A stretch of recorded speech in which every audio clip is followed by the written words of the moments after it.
Hi, my name is Rochelle, and this is my restoration story.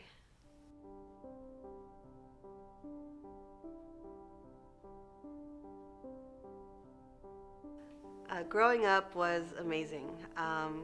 Having Jesus in my life was also amazing because I got to come to church with my family and with my grandparents, and I had amazing Sunday school teachers who made it so much fun. And just growing up in this church was a blessing, and I would sing in the choir, and I would had so many friends, and it was the greatest time when I was young, and I really truly did have an amazing time with Jesus and everyone around me. The day that it all changed for me was when I got molested by my cousin. When I was 9, me and my family went to an annual church conference in Indiana. We had family in Indiana, and we went to go visit and stay the night over there. And that night, before it all happened, we were celebrating my ninth birthday. So what happened was I was playing a computer game in my cousin's room, and my cousin said he wanted to show me how to play the game. And then, right then and there, he started molesting me, and it quickly ventured within about 10 minutes. Uh, it ended up to be with ending in rape. And he wouldn't let me leave until I did it. And he told me if I told anybody, he would kill me. It took me a long time to tell somebody because I didn't want to die. I was afraid of death, even though I'm a Christian. I know I shouldn't be, but he was family, and I didn't want to die when I was little, so I didn't tell anybody until I had a panic attack, and I thought I was dying. And I told my mother I was dying because I thought I was, and I told her my last words were that my molester molested me and raped me.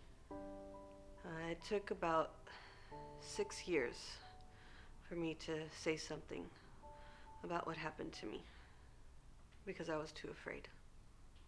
The response from when I told everybody was at first they didn't know. They didn't know how to take it in. I think they were more concerned of my health and well-being because I kept feeling cold. I couldn't breathe. I thought I was dying. Um, but eventually, when everything settled, they no one believed me.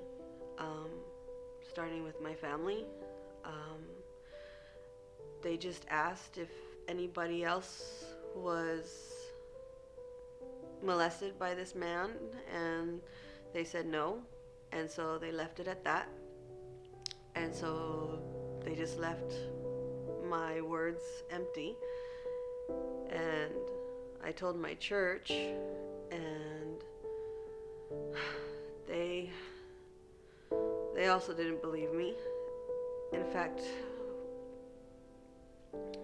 one person who I was in confidence with told the church that I enjoyed being raped. And unfortunately, everyone believed her. So I was shunned by my church too. And my friends. I didn't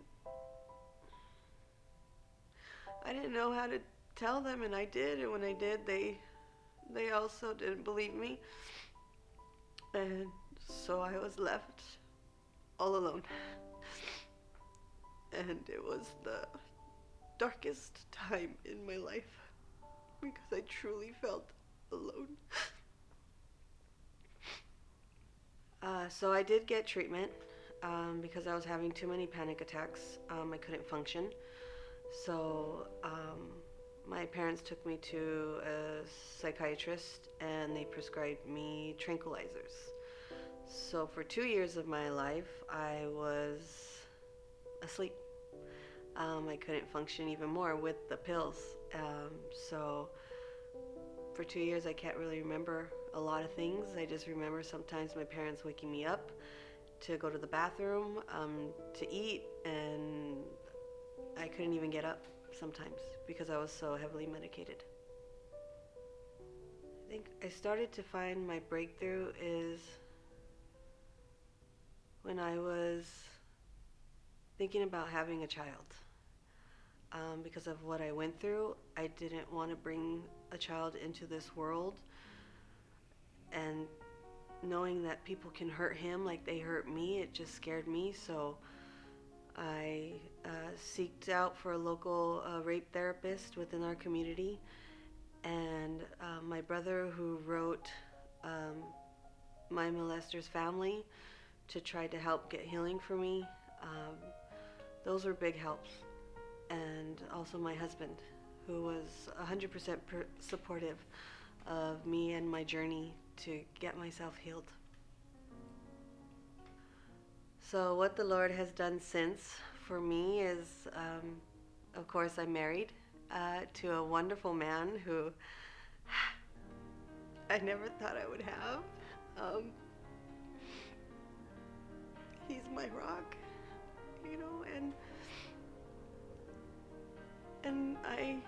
and he also blessed me with a child, and he helped me conquer that fear. And my son is just, I love him so much. And God has done so much healing in my life. He has blessed my life. I mean, I don't know where I'd be today if it wasn't for Jesus, because I probably wouldn't be here today without him. Because going through all that, I was a mess, and without God by my side, I wouldn't have made it. Because of Jesus, I no longer have the fears that I had.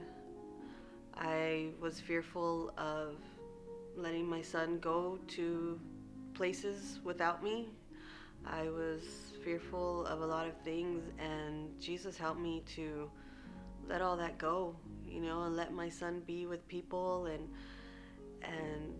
the comfort and the peace of mind that Jesus has given me has been amazing, because that's all I prayed for was peace of mind, and he's given it to me.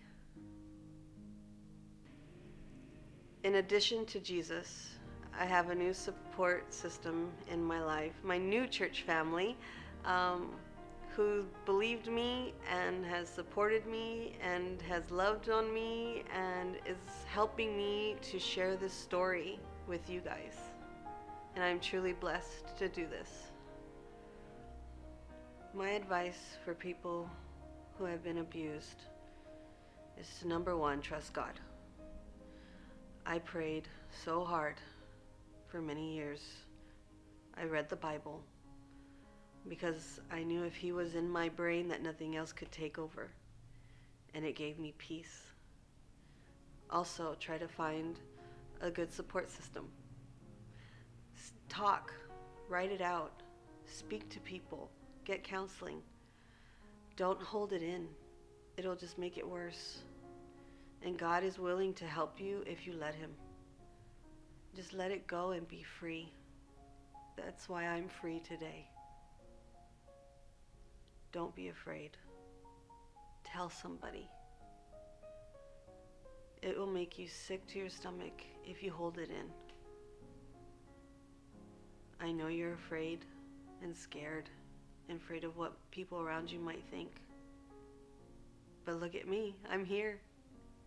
I made it. I'm a success story, and you can too. So just tell somebody, please. This is why I'm doing this video. For people to tell someone to speak up. Because it's our time. We are not victims. We are survivors.